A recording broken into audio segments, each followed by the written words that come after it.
तुला सांगते आम्ही दोघी सख्या बहिणी, जुळ्या बहिणी. त्यामुळे लहानपणापासून तिने काही खाल्लं ना तर सगळ्यांना असं वाटायचं मीच खाल्लं.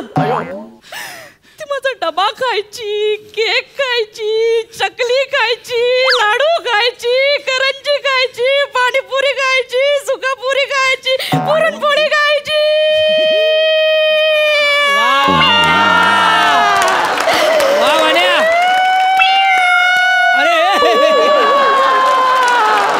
कमिशनर साहेबांची गाडी आली. ती सगळं खायची रे ती माझं. जाऊ द्या जाऊ द्या. तिच्यामुळे मी आता अशक्त झाले, बारीक झाले.